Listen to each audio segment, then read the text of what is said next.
নমস্কার। গল্পকথক রীতি চ্যানেলে আজকে আপনারা শুনবেন অচ্ছেদ্য বন্ধন উপন্যাসের অন্তিম পর্ব। হলিডে হোমটা ফাঁকা।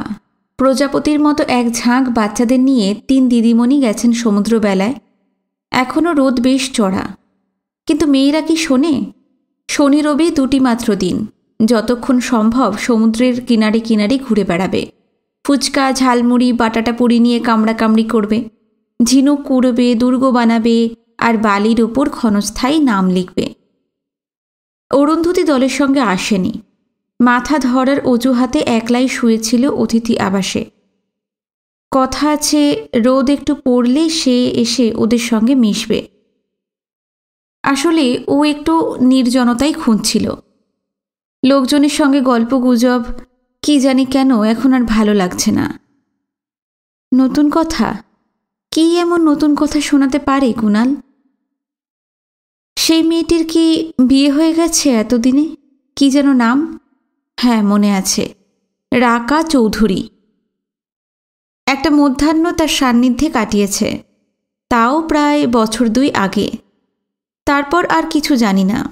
সেই প্রথম, সেই শেষ। মনোমালিন্য হয়নি কিছু, কিন্তু যোগাযোগ রাখার প্রয়োজন কোনো পক্ষই বোধ করেনি। এতদিনে তার বিয়ে হয়ে গেছে নিশ্চিত। অরুন্ধতির মনে পড়ে গেল সেই নিদাঘ দ্বীপ্রহরের কথা। রাকা এসেছিল ওর কাছে খড়গপুরে ওদের মেসে। সেটা ছুটির দিন। গুড ফ্রাইডের ছুটি মিলিয়ে পরপর 3 দিনই স্কুল বন্ধ। অরু থাকতো একটা ওয়ার্কিং গার্লস মেসে। 7 জন বোর্ডার একটা ছোট বাড়ি ভাড়া নিয়ে একসঙ্গে 3 দিন ছুটি থাকায় অনেকেই কলকাতায় গেছে, কেউ বা দেশের বাড়িতে। অরুও আগে এমন ছুটি পেলে ছুটত দুর্গাপুর মুখ। মামা মারা যাবার পর ইদানিং যায় না, পড়ে থাকে মেসে, পাহারা দেয়। সেদিনও বসে বসে পরীক্ষার খাতা দেখছিল। বেলা তখন 10টা, 10:30। এপ্রিল মাস, বেশ গরম। লু বইতে শুরু করেছে কয়েকদিন, বৃষ্টির নামগন্ধ নেই। হঠাৎ মোক্ষদা এসে বললে, দিদিমণি, নিচে রিক্সা থেকে একজন ভদ্রমহিলা এসেছেন, আপনাকে খুঁজছেন। আমাকে? কে? কি নাম? তা তো জানি না, আপনার নাম করেই খুঁজছেন। কলমটা বন্ধ করে খাতাপত্র চাপা দিয়ে ও নেমে এসেছিল নিচে। ওর বয়সী একটি ভদ্রমহিলা, চুলগুলো বয়েজ কাট, স্লিভলেস ব্লাউজ আর পাতলা একটা মভ রঙের সিফন শাড়ি, হাতে বেঁটে একটা ছাতা। সিঁড়ি দিয়ে ওকে নেমে আসতে দেখে ভদ্রমহিলা বললেন, আপনি অরুন্ধতী চক্রবর্তী, জগত্তারিণী স্কুলের? হ্যাঁ, কিন্তু আপনাকে তো ঠিক না। আপনি আমাকে চেনেন না। দাঁড়ান, রিক্সাওয়ালাটাকে আগে বিদায় করি। ভাড়া মিটিয়ে হ্যান্ডব্যাগটা তুলে নিয়ে উনি ফিরে এসে বললেন, আপনার সঙ্গে কথা আছে। কোনটা আপনার ঘর? দোতলায়, আসুন। বারান্দা দিয়ে এগিয়ে আসতে আসতে মহিলাটি বললেন, সব ঘরই তো তালা বন্ধ দেখছি। হ্যাঁ, পরপর 3 দিন ছুটি তো, অনেকেই কলকাতা গেছেন। আমার আশঙ্কাও তাই ছিল। 3 দিনের ছুটিতে আপনিও না দুর্গাপুর চলে যান। ওরে বাবা, শুধু আমার নাম নয়, ধামও আপনার জানা আছে। ঘরে এসে দুজনে বসে, পাশাপাশি 2টো সিঙ্গেল বেড খাটে। ফ্যানটা খুলে দিয়ে অরু বলল, এবার বলুন। আমার নাম রাকা চৌধুরী। নামটা কখনো শুনেছেন? অরুন্ধতী নেতিবাচক গ্রীবা সঞ্চালন করে। রাকা ইংরেজিতে বলে, বারান্দায় যে মেয়েটি ঝাড় দিচ্ছে ও বোধহয় আপনাদের মেড সার্ভেন্ট। ও একটু কৌতূহলী হয়ে পড়েছে। ওকে বরং 2 কাপ চা কিনে আনতে বলুন। কৌতূহল অরুন্ধতিরও হচ্ছিল। মোক্ষদাকে দোষ দিতে পারে না। 2 কাপ চায়ের ফরমায়েশ করে তাকে বিদায় করে। রাকা বলে, আমার বাবার নাম দয়ানন্দ চৌধুরী, মানে চৌধুরী চক্রবর্তী অ্যান্ড অ্যাসোসিয়েটসের সিনিয়র পার্টনার। ও, এবার বুঝেছি। আপনার কথা আমি মোটামুটি সবই জানি, মানে কুণাল যতটা বলেছে। অথচ আপনি আমার সম্বন্ধে প্র্যাকটিক্যালি কিছুই জানেন না। আপনার যদি কোনো কিছু জানবার থাকে অসংকোচে জিজ্ঞাসা করতে পারেন। আচ্ছা, আগে শুনি আপনি কেন এসেছেন, উঠেছেন কোথায়? স্টেশন থেকে রিক্সা নিয়ে সোজা এখানে এসেছি। বিকেলের গাড়িতেই আমি ফিরে যাব। ও, তাহলে আমার এখানেই যা হোক 2টি খাবেন। আমাদের অবশ্য সাদামাটা আয়োজন। তবে একটা দিন তো মন্দ লাগবে না। না না, মন্দ লাগবে কেন? এই লুয়ের মধ্যে ফের কোথাও খেতে যেতে হবে না, এটাই তো মস্ত প্রাপ্তি। কিন্তু আমি ভাই একবার স্নান করব। জল আছে তো? আছে, কিন্তু আমার ঠিকানা আপনি পেলেন কোথা থেকে? কুণাল তো জানে না। না, ঠিকানাটা জোগাড় করেছি আমি শ্যামল বাবুর কাছ থেকে। আপনি যদি কিছু মনে না করেন, আমি আপনাকে তুমিই বলতে চাই। আপনিতে কেমন যেন দূর দূর লাগে। বলো না, তুমিই বলো। কিন্তু নদা তো, শ্যামলদা তো এখন কলকাতায় থাকে না। তার ঠিকানাও তো কুণালের জানার কথা নয়, সেটাই বা জোগাড় করলে কোথা থেকে? সে অনেক কথা, তোমাকে সব কিছু বলবো আর শুনবো। ওই তো চা এসে গেছে। আহারান্তে দ্বিপ্রহরে নির্জন ঘরে রাকা ওকে শুনিয়েছিল সব কথা। কুণাল যে দুর্গাপুরে এসে রেজিস্ট্রি বিবাহ করেছে, মানে করতে বাধ্য হয়েছে, এই ব্যাপারটা কুণাল সম্পূর্ণ গোপন রেখেছিল, এমনকি রাকার কাছ থেকেও। তার পূর্বেই কুণাল ও রাকার বিয়েটা পাকা হয়ে গিয়েছিল। আসন্ন উৎসবের প্রতীক্ষায় সকলেই ছিল উন্মুখ। হঠাৎ দুর্গাপুর থেকে ফিরে এসে কুণাল জানালো বিশেষ কারণে সে 1 বছর বিয়েটা পিছিয়ে দিতে ইচ্ছুক নয়, বদ্ধপরিকর। দয়ানন্দ বা প্রমথেশকে সে বিশ্বাসযোগ্য কোনো কৈফিয়ত দিতে পারেনি, কিন্তু রাকাকে একটা কৈফিয়ত না দিলে নয়। সে বলেছিল ওর অন্তরে যে বোহেমিয়ান বৃত্তিটা আছে, যে অতৃপ্তি, নিত্য নতুনের প্রতি মোহগ্রস্ত উদ্দামতা, এটার চিকিৎসা করাচ্ছে সে সাইকিয়াট্রিস্টকে দিয়ে। তিনি বলেছেন বছরখানেক পরীক্ষা নিরীক্ষা না করে বলা যাবে না সে এই মনোবিকার থেকে সম্পূর্ণ মুক্ত হতে পারবে কিনা। যদি সে রোগমুক্ত না হয় তাহলে রাকার সঙ্গে সে নিজেকে জড়াতে চায় না। রাকা খুশি মনেই মেনে নিয়েছিল, গোপনে দয়ানন্দকেও জানিয়েছিল, কিন্তু প্রমথেশ চক্রবর্তীকে কিছু জানানো হয়নি।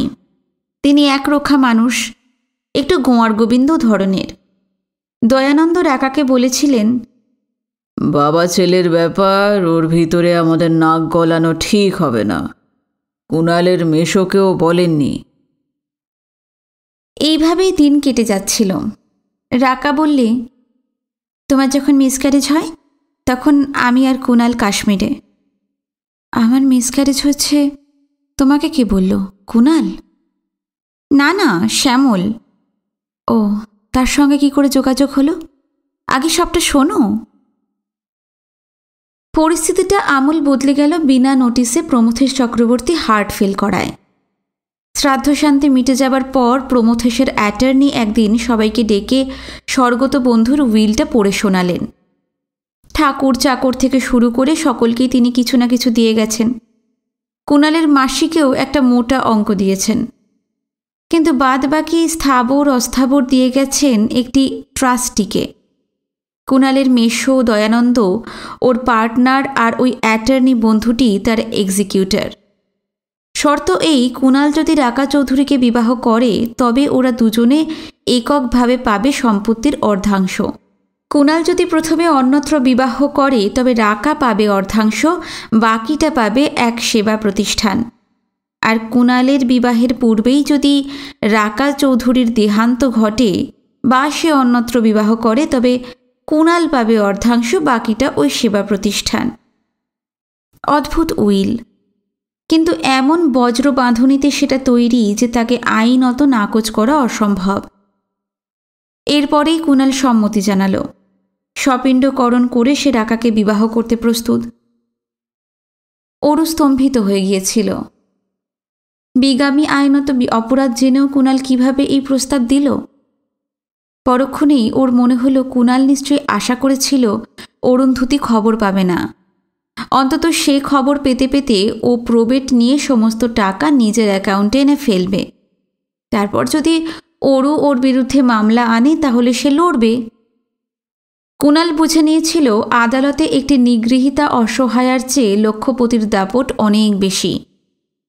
কতদূর লড়তে পারে একটা স্কুল মিস্ট্রেস? Supreme court? অসম্ভব। বড়জোর কুণালের কিছু অর্থদণ্ড হবে, আর কি। কৌতূহলী হয়ে জানতে চেয়েছিল অরুন্ধতী, তারপর আর এক নাটক। ইনশিওর্ড পার্সেলে বাবা একটা চিঠি পেলেন। প্রেরক মালদা পুলিশ স্টেশনের একটা ইন্সপেক্টর, নাম মিস্টার শ্যামল মাইতি। পত্রের সঙ্গে তোমাদের বিয়ের ফটোস্ট্যাট কপি। তাই নদা নদা তা কেমন করে জোগাড় করল তা আমি জানি না। বাবা কুণালকে কিছু জিজ্ঞাসা করলেন না। তৎক্ষণাৎ আমাকে সঙ্গে নিয়ে মালদা চলে গেলেন। শ্যামলবাবু আনুপূর্বিক সব কিছু বলে গেলেন। একটা ফটো এবং একটা টেপ রেকর্ডারের ক্যাসেটও বাবাকে দিলেন। এই ঘটনা পরশু দিনের। বাবার নির্দেশেই আমি এসেছি তোমার কাছে। বাবা বললেন, এটা এমন একটা ব্যাপার যাতে তোমার কাছে আমার একলা আসাই শোভন। অরুন্ধতী চুপ করে রইল, চিন্তা করল অনেকক্ষণ। রাকা বাধা দিল না, ওকে ভাবতে দিল। অবশেষে অরুন্ধতী বলল, নদা যা বলেছে তা অত্যন্ত সত্য, এইটুকুই আমি বলতে পারি। তুমি কি ওকে ডিভোর্স দেবে বর্তমান পরিস্থিতিতে? না, আমার দিক থেকে পরিস্থিতিটা তো এক তিলও বদলায়নি রাকা। আমি জানি, কিন্তু কি লাভ তোমার জীবনের সেই একটা ভুলের অভিশাপকে সারা জীবন বহন করে বেড়ানোর? তার চেয়ে ওকে মুক্তি দাও, নিজেও মুক্তি পাও। এতদিন ওকে মুক্তি দিইনি, নিজেও মুক্ত হইনি, দুটো কারণে। আজ থেকে তিনটে হলো। মানে বুঝলাম না, কি বলতে চাইছো? এতদিন রাজি হইনি দুটো কারণে। এক, ওকে শাস্তি দেওয়া। দুই, ওকে বাঁচানো। ওর মৃত্যু হলে আমি বিধবা হব, এই জন্যই কুণাল চক্রবর্তী আজও বেঁচে আছে। সেই ঘৃণিত নরকের কীটটাকে আমি অন্তর থেকে ঘৃণা করি, কিন্তু তাকে হত্যা করতেও আমি পারবো না। কে বলেছে তাকে হত্যা করতে? তুমি নদাকে চেনো না, আমি চিনি।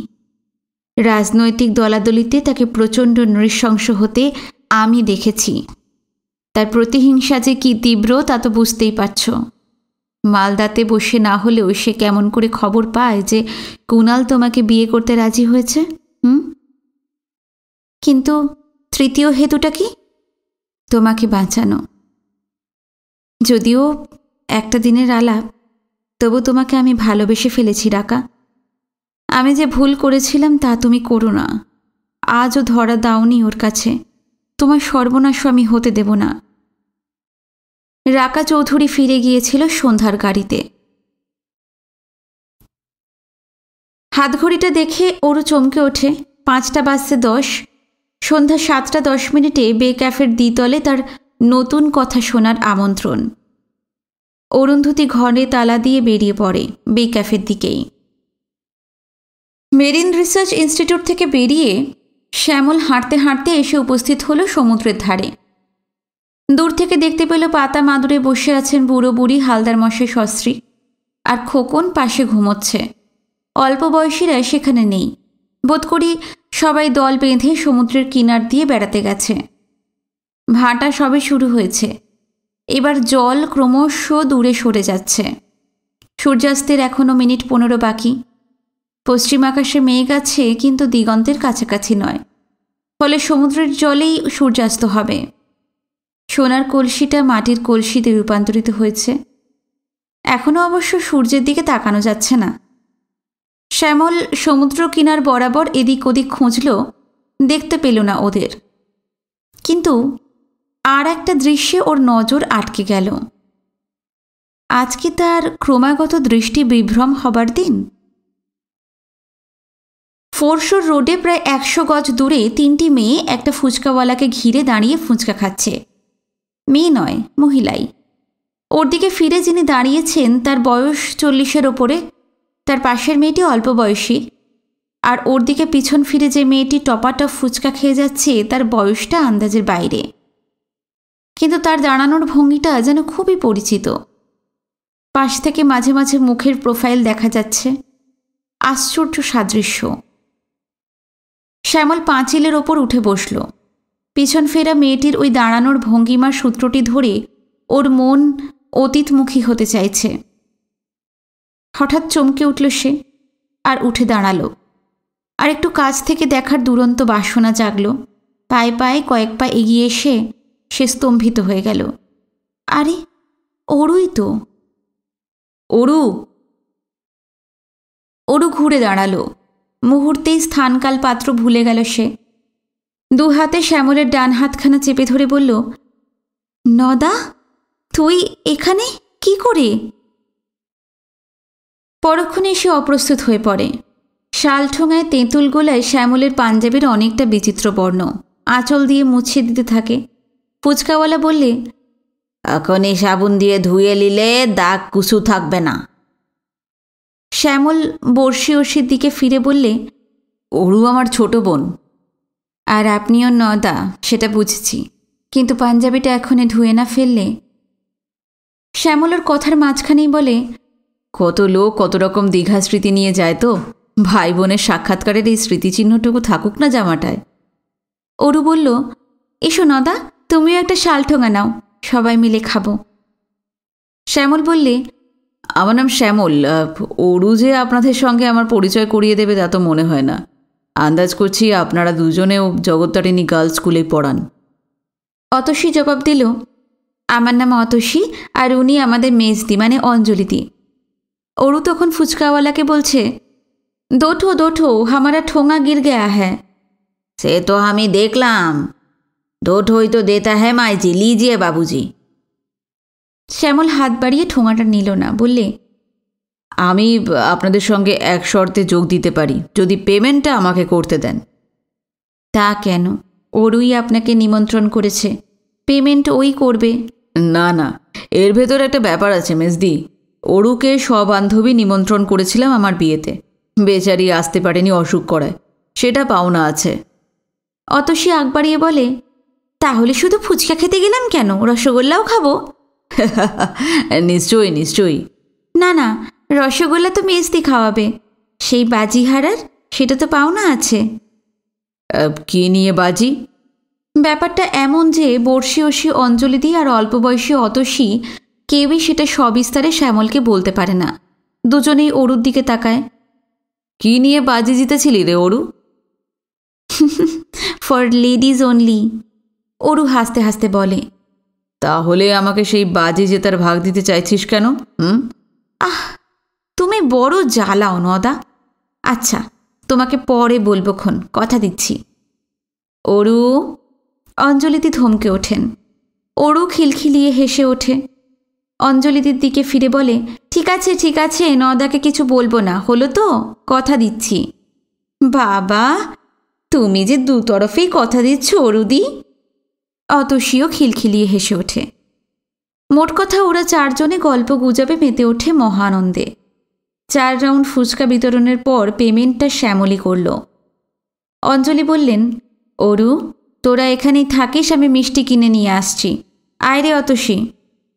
উনি বুঝতে পেরেছিলেন অরু আর তার নদা কিছু অন্তরঙ্গ কথা বলতে চায়। তা ওরা সত্যিই চাইছিল। অঞ্জলি আর অতসী মিষ্টির দোকানের দিকে এগিয়ে যেতেই অরুন্ধতী বলল, কিরে, নবৌদি আসেনি? এসেছে, ওই দলের সঙ্গে বেড়াচ্ছে। দল? তুই কি সদল বলে এসেছিস নাকি? না না, এখানেই আলাপ, ওই হোটেল ব্লু ভিউতে। তা বাজিটা কি নিয়ে রে? বাহ, বললাম না তখন, সেটা ফর লেডিজ অনলি। কিন্তু তুই না একদিন বলেছিলি তোর নদাকে সব কথা বলা যায়। যাই তো, কিন্তু এটা তো আর আমার একার কথা নয়, এর সঙ্গে যে ওদের কিছু গুপ্ত কথাও জড়িয়ে আছে, ওই অঞ্জলিদি আর অতসীর। আইসি, তাহলে থাক ও কথা। তোর কি খবর বল? একটা জবর খবর আছে নদা, কিন্তু এক কথায় তা বলা যাবে না। তোর হোটেলে আমার যাওয়াটা বোধ হয় নবৌদি। হ্যাঁ, সেটা অসম্ভব, কিন্তু তোরা উঠেছিস কোথায়? সেখানেও হবে না, বাচ্চা কাচ্চার ভিড়। জবর খবর মানে কি জাতের? একটা নতুন কথা। নতুন কথা মানে? বললাম তো, এক কথায় তা বলা যাবে না। আমি বোধহয় আমার জীবনের একটা সন্ধিক্ষণ এসে দাঁড়িয়েছি। আজকালের মধ্যেই আমাকে সিদ্ধান্তটা নিতে হবে। কি আশ্চর্য দেখ নদা, আজ সারাটা দিন শুধু তোর কথাই ভেবেছি, কিভাবে তোর সঙ্গে পরামর্শ করে নতুন পদক্ষেপটা করব। আর ভগবানের দয়ায় ঠিক সেই মুহূর্তেই ছপ্পর ফুঁড়ে তুই এসে হাজির হলি। শোন, এক কাজ কর। আচ্ছা, আগে বল না, নবৌদি কি খুব ভোরে ওঠে? না, এই কথা কেন? তাহলে সূর্যোদয় দেখবার অছিলায় তুই কাল ভোরবেলা ঠিক এইখানটায় চলে আসিস। আমরা দুজনে একসঙ্গে সূর্য প্রণাম করব। তারপর বলবো আমার নতুন কথা। তুই যা আদেশ করবি, মানে আমি নিজের ওপরে আস্থা রাখতে পারছি না রে। কথাটা শেষ হলো না, তার আগেই মাটির ভাঁড়ে করে এক ভাঁড় রসগোল্লা নিয়ে ওরা এসে উপস্থিত। কিন্তু শ্যামল বেচারির কপালে রসগোল্লা নেই। প্রথম কামড়টা দেওয়ার আগেই অতসী বললে, এই দেখো দেখো অরুদি, সূর্য ডুবছে। চারজনেই পশ্চিমে তাকায়। একমাত্র শ্যামলই দেখতে পেল না অস্তমুখ সূর্যের বিচিত্র বর্ণসম্ভার। তার আগেই ওর নজরে পড়ল সমুদ্রবেলায় দাঁড়িয়ে আছে একটি সীমন্তিনী, বিস্ফারিত লোচনে, সমুদ্র সৈকতের একমাত্র দর্শক, যে আছে পূর্ব দিকে মুখ করে। সেও সূর্যাস্ত দেখছে না, দেখছে তিনটি নারী ও একটি পুরুষের ফুচকা বিলাস। হাতঘড়িটা দেখল একবার, 7:05। হুইস্কির বোতলটার দিকে হাত বাড়িয়েছিল, তারপর কি ভেবে ক্ষান্ত দিল। আরও 3-4 পেগ স্ট্যান্ড করতে পারে অনায়াসেই, কিন্তু থাক, ওর মুখের মদের গন্ধ বোধহয় অরুর ভালো লাগবে না। 4 বছর দিদিমণিগিরি করছে তো। সমস্ত দিনে কুণালের মতটা বদলে গেছে। না, অরুকে আর কোনো সুযোগ দেওয়ার ঝুঁকি নেওয়া চলে না। বহু সুযোগ তাকে দিয়েছে ক্রমাগত 4 বছর ধরে। এখন চরম পন্থায় নিতে হবে। সমস্ত পরিকল্পনাটা পুঙ্খানুপুঙ্খভাবে বিচার করে দেখেছে, না, কোনো ক্লুই খুঁজে পাবে না পুলিশ। কে যেন বলেছিলেন, পারফেক্ট ক্রাইম বলে কিছু হয় না। কুণাল সেটা অপ্রমাণ করবে। অরুন্ধতী চক্রবর্তী নামে একটি মেয়ে নিরুদ্দেশ হয়ে যাবার পর গোয়েন্দা পুলিশের প্রথম সন্দেহটা পড়বে কুণাল চক্রবর্তীর ওপর। কারণ সেই নদা নামক দুঃশাসন তার গদা নিয়ে উপস্থিত হবেই। ব্যাকগ্রাউন্ডটা গোয়েন্দা পুলিশ জানতে পারবে। অরুন্ধতী নামের একটি মেয়ের অন্তর্ধানে কোন ব্যক্তিটির জাগতিক লাভ হলো। পুলিশ ইনভেস্টিগেশনে জানা যাবে কুণাল ও অরুন্ধতী স্বামী স্ত্রী, যে বিবাহ কুণাল করতে বাধ্য হয়েছিল, কিন্তু বিবাহটা আদেও কনজুমেট করেনি। আরও জানা যাবে কুণাল বিবাহ বিচ্ছেদে আগ্রহী ছিল, যেহেতু সে রাকা চৌধুরীকে বিবাহ করতে চায় এবং পিতৃ সম্পত্তি দখল করতে ইচ্ছুক। সুতরাং অরুর মৃত্যুতে বা অন্তর্ধানে এই দুনিয়ায় একমাত্র লাভবান হচ্ছে কুণাল চক্রবর্তী। কিন্তু কুণাল চক্রবর্তীকে কিছুতেই মেয়েটির নিখোঁজ হয়ে যাওয়ার সঙ্গে যুক্ত করা যাবে না। অরুন্ধতী নিখোঁজ হয়েছে দীঘায়, তার লাশ পাওয়া যায়নি। ঘটনা যখন ঘটে তখন কুণাল চক্রবর্তী খড়গপুরের একটা হোটেলে।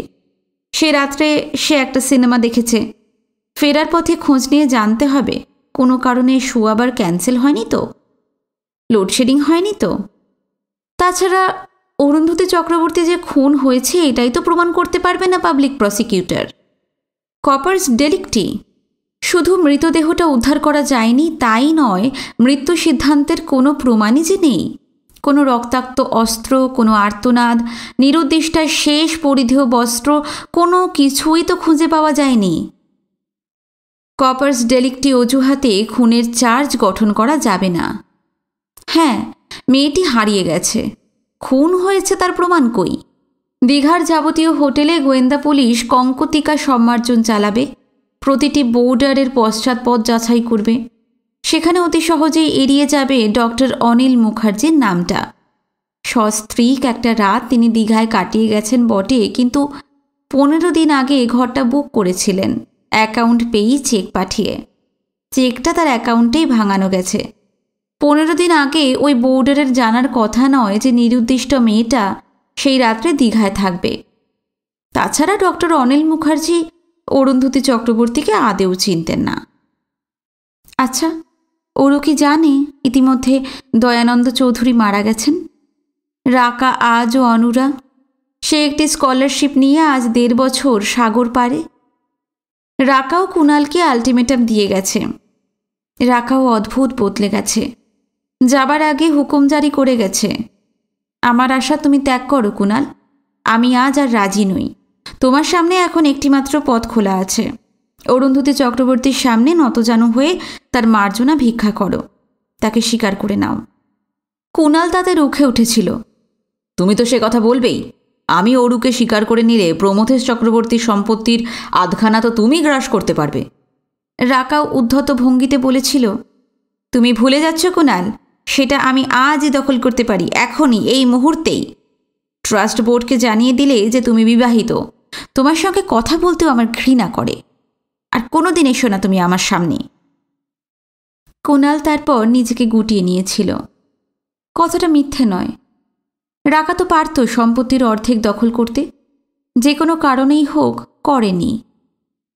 কিন্তু সে দেশে ফিরে আসার আগেই যদি অরুন্ধতী নিরুদ্দেশ হয়ে যায়, তাহলে কুণাল কি করতে পারে?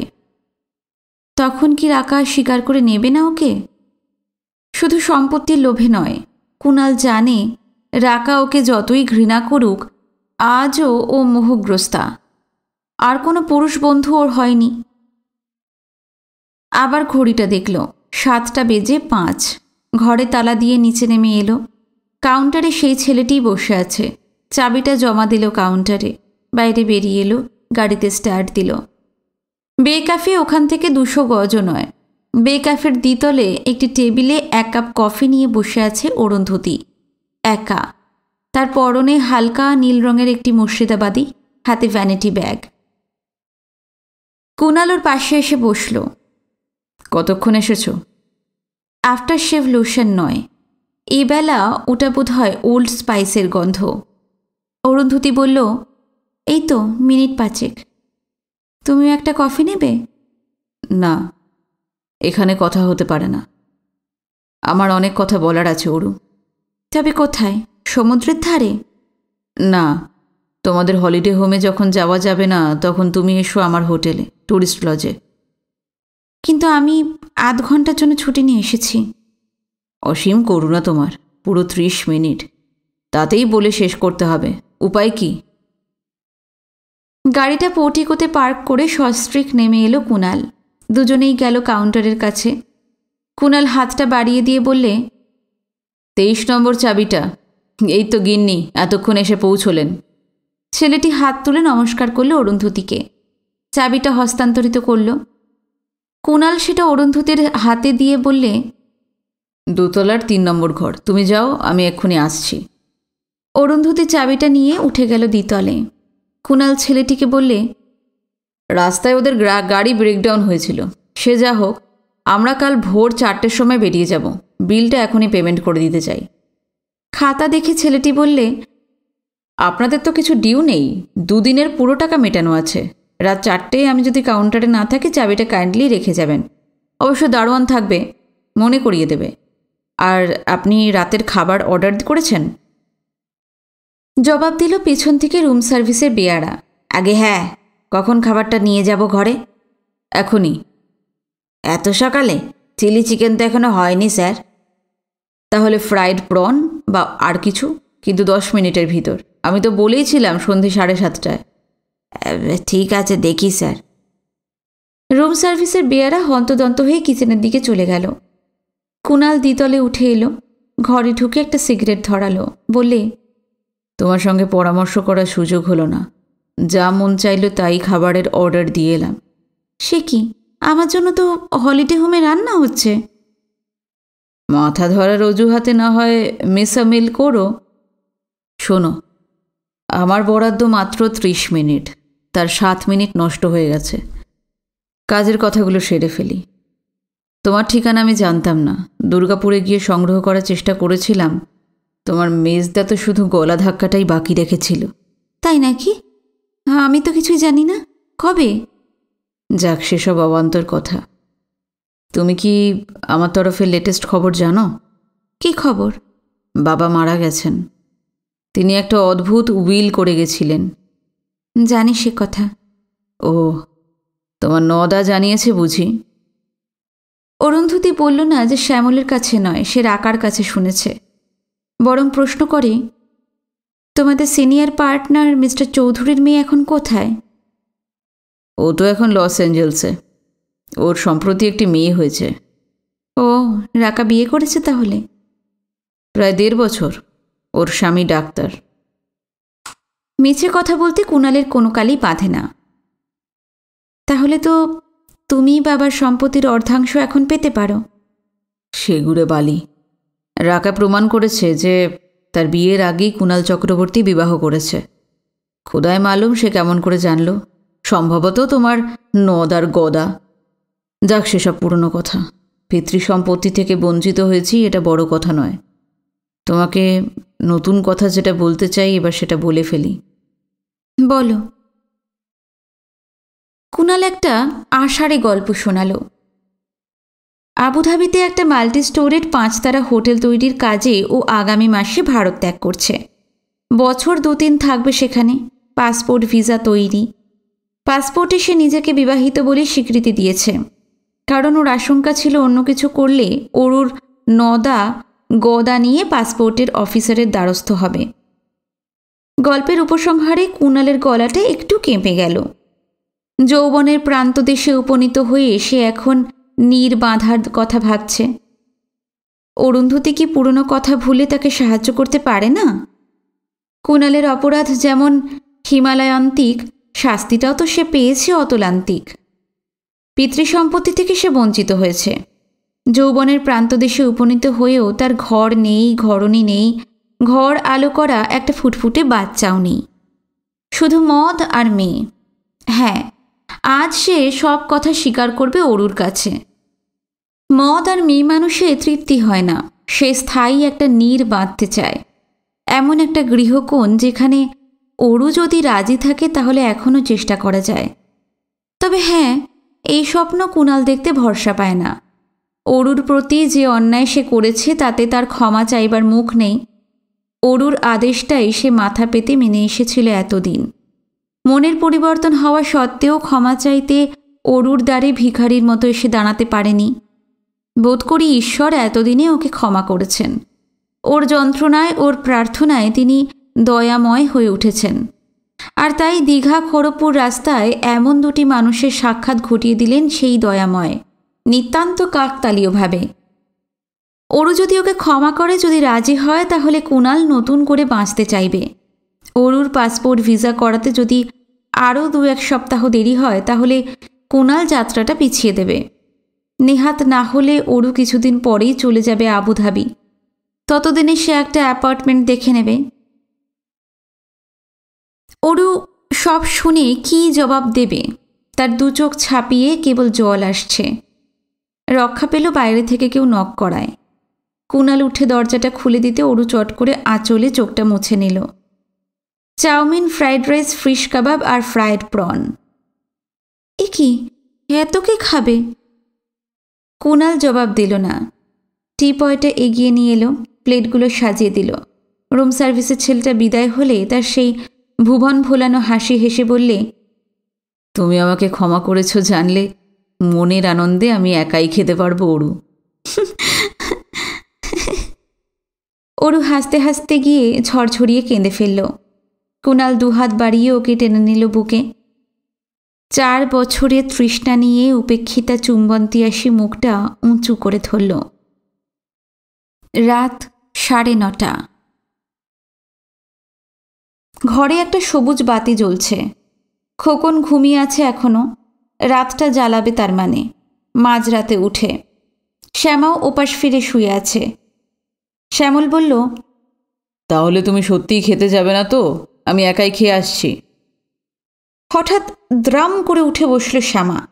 বললে, গাঁদ গাঁদ করে 1 পেট ফুচকা খেয়েও তোমার পেট ভরেনি? শ্যামল সেই কথার জবাব দিল না। সন্ধ্যা থেকে যে ঝড় বয়ে গেছে তারপর সে ক্লান্ত।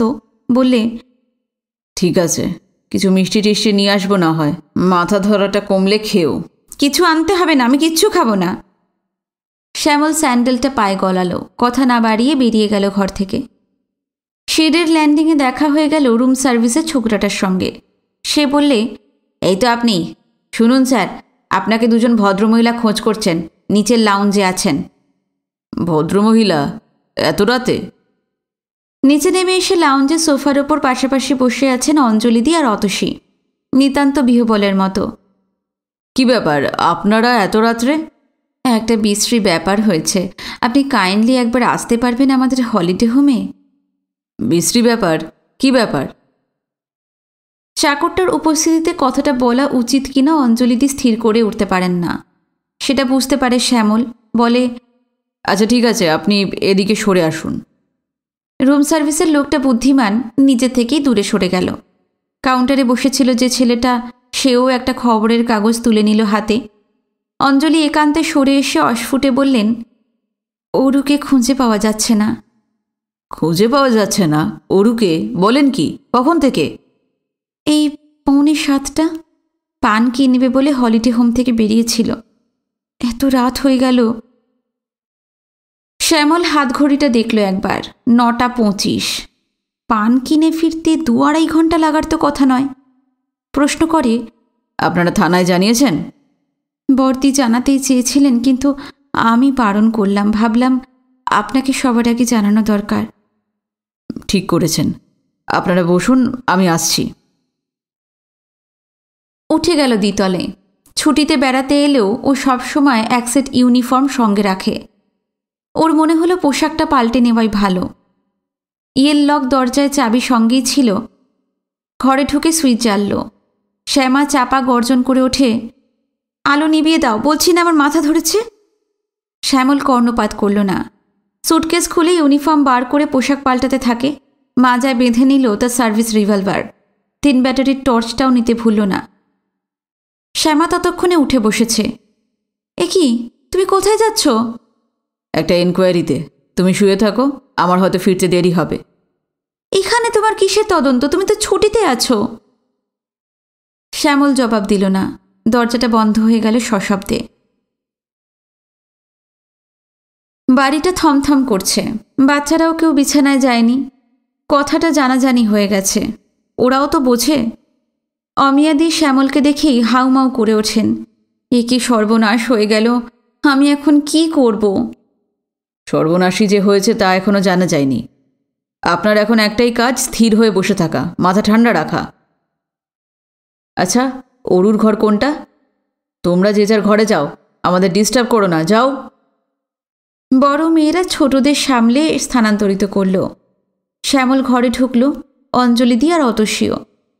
শ্যামল ভিতর থেকে ঘরটা অর্গলবদ্ধ করে একটা খাটে বসে পড়ল। বলল, অরু যখন পান কিনতে যায় তখন কি পড়েছিল? কি কি কথা হয়েছিল? আপনাদের কোনো রকম কিছু সন্দেহ হয়েছিল কি? অরুন্ধতির পরনে ছিল হালকা নীল রঙের একটি মুর্শিদাবাদী। ব্লাউজের রং স্ট্রেঞ্জ। বিকালে যখন বেড়াতে গিয়েছিল তখন ওর পরনে ছিল একটা মামুলের ছাপার শাড়ি।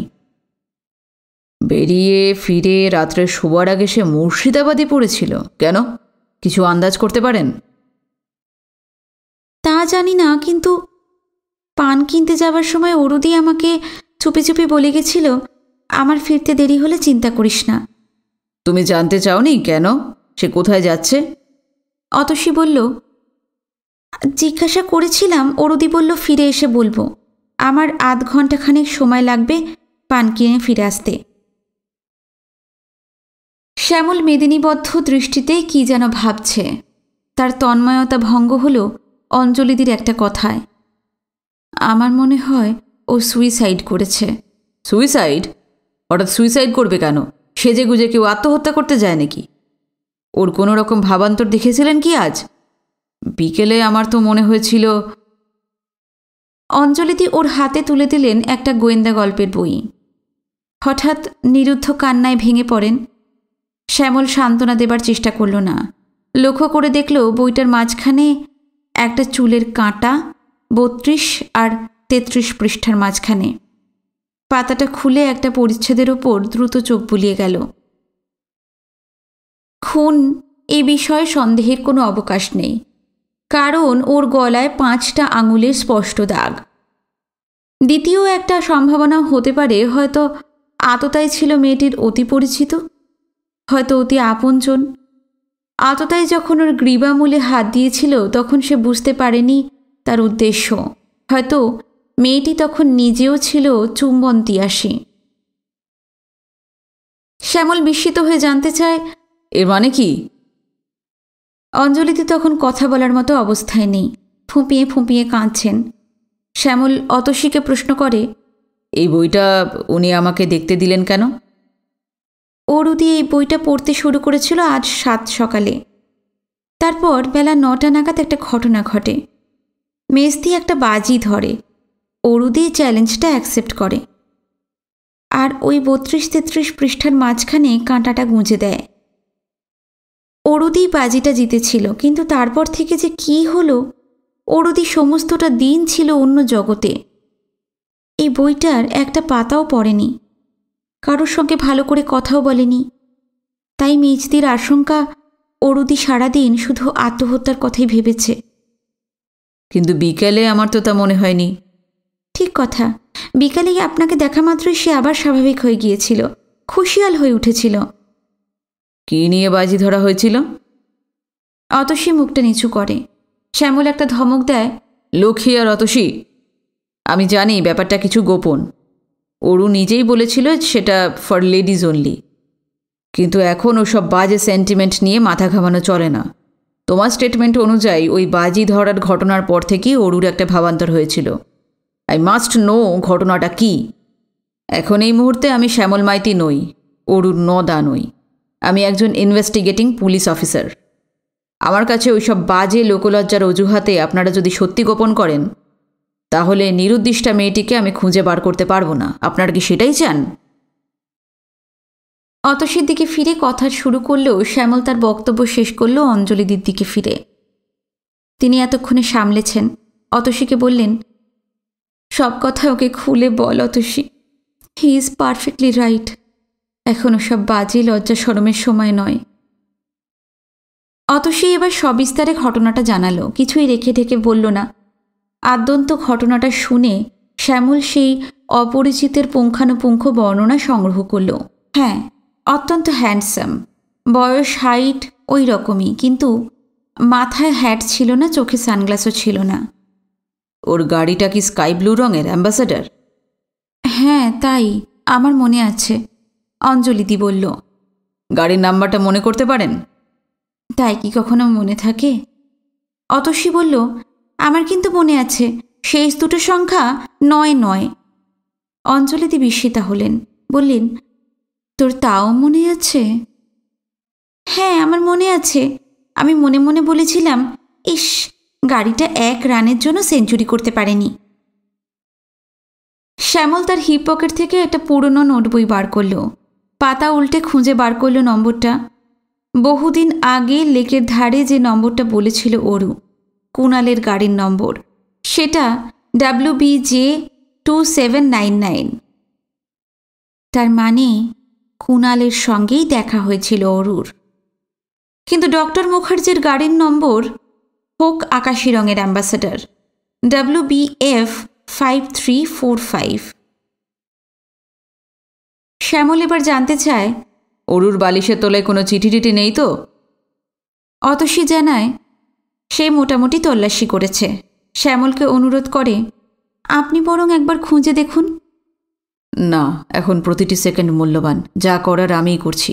তবে আপনারা পুলিশ স্টেশনে গিয়ে একটা প্রাথমিক এজাহার দিয়ে আসুন। যত রাতই হোক আমি আবার ফিরে এসে খবর দেব। শ্যামল ফিরে এলো হোটেল ব্লু ভিউতে, নিজের হোটেলে। কাউন্টারে ছেলেটি নিজে থেকেই বলল, খোঁজ পেলেন কিছু? না। লোকাল ফোন গাইডটা দাও তো ভাই, কয়েকটা ফোন করতে হবে। প্রথম ফোনটা করলো পুলিশ স্টেশনে, নিজের পরিচয় দিয়ে ঘটনাটা জানালো। তারপর বলল, মিসিং ডায়েরি লজ করতে 2 জন ভদ্রমহিলা রওনা হয়ে গেছেন, তাদের কাছে নিরুদ্দিষ্টার বিস্তারিত বিবরণ পাওয়া যাবে। তারপর সে একের পর একটি হোটেলে ফোন করতে থাকে। তৃতীয় প্রয়াসেই সন্ধান পেল। হ্যাঁ, ডক্টর অনিল মুখার্জি সস্ত্রীক ট্যুরিস্ট লজের বাসিন্দা, 23 নম্বর ঘর। না, তারা ঘরে নেই, চাবিটাও কিবোর্ডে নেই। সস্ত্রীক, ঠিক আছে। শ্যামল সর্বপ্রথম ওখানেই হানা দিল। টুরিস্ট লজের কাউন্টারে ছেলেটি ইতিমধ্যেই ম্যানেজারকে খবরটা দিয়েছে। ম্যানেজার অপেক্ষা করছিল। শ্যামলকে প্রশ্ন করে, কি ব্যাপার স্যার? শ্যামল তার আইডেন্টিফিকেশন কার্ডটা দেখিয়ে বলল, একটা বিরাট স্মাগলিংয়ের কেসে ডক্টর অনিল মুখার্জিকে পুলিশ সন্দেহ করে। ওর পার্টিকুলার্সটা একটু দেখতে চাই, খাতাপত্র ইত্যাদি। এই তো দেখুন না। না, কোনো সন্দেহের অবকাশ নেই। ডক্টর মুখার্জি দিন 15 আগে অ্যাকাউন্ট পেয়েই চেক পাঠিয়ে ঘরটা বুক করেছেন। চেকটা তার অ্যাকাউন্টেই ক্যাশ হয়েছে। কাউন্টারের ছেলেটি শতপ্রবৃত্ত হয়ে একটা কথা হঠাৎ করে বলে বসল। একটা কথা sir, doctor Mukherjee check in করেছেন বেলা 3:58 আর মিসেস মুখার্জি কিন্তু রাত 7:29 এসেছেন। ম্যানেজার বিরক্ত হয়। তাতে তোমার কি? ছেলেটি বললে, না মানে সচরাচর গাড়ি নিয়ে এমন দুজন দুই সময় আসেন না তো। সেকেন্ডলি এই মিসেস মুখার্জি এলেন একেবারে খালি হাতে, একটা ভ্যানিটি ব্যাগ সঙ্গে, শুধু কোনো কিট ব্যাগ, সুটকেস মুটকেস কিচ্ছুটি নেই, অথচ রাতে এখানেই থাকার কথা। ম্যানেজার আবার ধমক দেয়, এই তোমাকে কেউ পণ্ডিতেমি করতে বলেনি এখানে। শ্যামল বলল, রাত 7:30টায়? তার পরনে কী ছিল? এই কি ছিল, হালকা নীল রঙের একটা শাড়ি, মুর্শিদাবাদী। আমি কেয়ারফুলি নোট করেছি। মাই গড মাই গড, আমি ঘরটা একবার সার্চ করতে চাই। ম্যানেজার আপত্তি করে, বলে, বিনা সার্চ ওয়ারেন্টে তো আপনি তা পারেন না। শ্যামল বলল, লুক হিয়ার মিস্টার, এটাও সরকারি প্রতিষ্ঠান, ট্যুরিজম ডিপার্টমেন্টের। আপনি যদি পুলিশকে সাহায্য না করেন, কিন্তু বিনা সার্চ ওয়ারেন্টে কি আমি আপনাকে অ্যালাউ করতে পারি? আমি বলছি আমি সার্চ করতে পারি না, করছিও না, কিন্তু আপনার অধিকার আছে বোর্ডারের অনুপস্থিতিতে ঘরটা খুলবার। আমি কোনো কিছুতে হাত দেব না, আপনি শুধু ঘরটা খুলে দেখুন। আমি শুধু আপনার পাশে দাঁড়িয়ে দেখব। আপনার সহযোগিতার জন্য আমি ডিপার্টমেন্টালি অল রাইট। আপনি কিন্তু কোনো কিছুতে হাত দেবেন না। আসুন। দোতলার 3 নম্বর ঘরে কেউ নেই। পড়ে আছে কিছু এঁটো প্লেট ও ভুক্তাবশিষ্ট, একটা হুইস্কির খালি বোতল। বিছানার চাদরটা কোঁচকানো, যা হওয়ার কথা নয়, কারণ এখনও সেই বিছানায় কেউ রাত্রিবাস করেনি। অথচ মনে হচ্ছে বাচ্চারা তার উপর দাপাদাপি করেছে। বাথরুমে গিয়ে এক নজর দেখে বলল, লুক হিয়ার, টুথপেস্ট এখনো ব্যবহৃত হয়নি, শেভিং সেটটার সেলোফেন পেপারটাও খোলা হয়নি। ম্যানেজার জানতে চায়, হ্যাঁ তাতে কি হলো? কিছু না। আবার দুজনে বাথরুম থেকে ফিরে এলো শয়নকক্ষে। খাটের ওপর পড়ে আছে একটা অ্যাটাচি কেস। শ্যামল বলল, আমি হাত দেব না, আপনি কাইন্ডলি একবার দেখুন তো ওটা চাবি বন্ধ কিনা। ম্যানেজার স্প্রিং লক টিপতেই ডালাটা খুলে গেল। ভিতরে রয়েছে 2খানি ছোট কালো রঙের বোর্ড, নাম্বার প্লেট মোটর গাড়ির।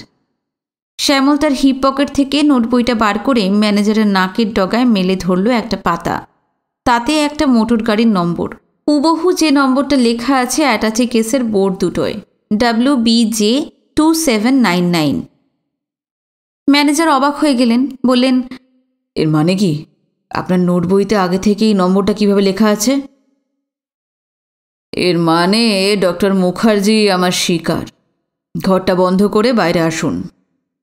নিচে নেমে এসে পুলিশ স্টেশনে ফোন করে সংক্ষেপে জানালো ব্যাপারটা। 2 জন কনস্টেবলকে পাঠিয়ে দিতে বলল। ব্যবস্থা করল যাতে ডক্টর মুখার্জি না চেক আউট করতে পারে। ম্যানেজারের দিকে ফিরে প্রশ্ন করে, ট্যুরিস্ট লজের নিজস্ব কোনো গাড়ি আছে দৈনিক ভাড়ার? তা ছিল না। একটা রিক্সা জোগাড় হলো। শ্যামল রিক্সাওয়ালার হাতে একটা 20 টাকার নোট ধরিয়ে দিয়ে বলল, হয়তো সারা রাত ডিউটি দিতে হবে, পারবে তো? চলুন না স্যার, কোথায় যাবেন? তাই তো, যাবে কোথায়? বুদ্ধি জোগালো ক্যাশ কাউন্টারের ওই ছোকরাই। এগিয়ে এসে বলল, আমি একটা কথা বলবো স্যার। ম্যানেজার এবার আর আপত্তি করল না। শ্যামল উৎসাহ দেয়, হ্যাঁ বলো না, বলো ভাই। ইনফ্যাক্ট আসামি ধরা পড়লে তোমাকেও পুরস্কৃত করার কথা, তুমি তো ক্লুটা দিয়েছিলে। হ্যাঁ শুনুন স্যার, লোকটাকে প্রথম থেকে আমার সন্দেহ হয়েছিল। প্রথম কথা, মিস্টার মিসেস কেন বাই রোড একসঙ্গে এলেন না? সেকেন্ডলি, কারোর সঙ্গে কোনো লাগেজ নেই কেন? 2 দিনের জন্য ওরা দীঘা বেড়াতে আসছেন, অথচ মহিলার সঙ্গে একটাও সুটকেস নেই, এ কি হয়? থার্ডলি, রাত 4টে চেক আউট করতে চাইছেন কেন? রাত 4টে কি একটা ভদ্র সময়? আপনিই বলুন। ওদের তো পুলিশে তাড়া করেনি, ফেরারি আসামিও নন। ভোর রাতে রেড হওয়ার আগেই কেটে পড়তে হবে। ফোর্থলি, ওরা দুজনে খাওয়া দাওয়া করে যখন গাড়ি নিয়ে বেরিয়ে গেলেন, তখন আমার মনে হয়েছিল ভদ্রমহিলা ড্রাগড। হ্যাঁ, কি বলছো কি তুমি? ভদ্রমহিলা ড্রাগড মানে? আরে ভদ্রমহিলা ঠিকমতো হাঁটতেও পারছিলেন না, যেন ঘুমিয়ে পড়ছেন, টোলে টোলে পড়ছেন। হেভি ডোজে স্লিপিং পিল খেলে যেমন হয়, ডক্টর মুখার্জি ওকে ধরে ধরে গাড়িতে নিয়ে তুললেন। ম্যানেজার বলল, হয়তো বেশি মাত্রায় মদ্যপান করেছিলেন ভদ্রমহিলা। ছেলেটি সবিনয় প্রতিবাদ করে, এটা কি বলছেন স্যার? দুটো যে ইনকম্প্যাটেবল, একসাথে দুটো হয় না। আই মিন মদ্য আর ভদ্র। তার মানে কি বলতে চাইছো তুমি? ভদ্রমহিলারা মদ্যপান করে না? তা নয়, কিন্তু বিবেচনা করে দেখুন স্যার, হোটেলে উঠে মদ্যপান করে বউ যদি মাতাল হয়ে যায়, তখন কি কেউ তাকে মাঝরাতেও এইভাবে গাড়িতে তোলে? তাকে তো বিছানায় শুয়ে দেয় বা তেঁতুল গোলা জল খাওয়ায়।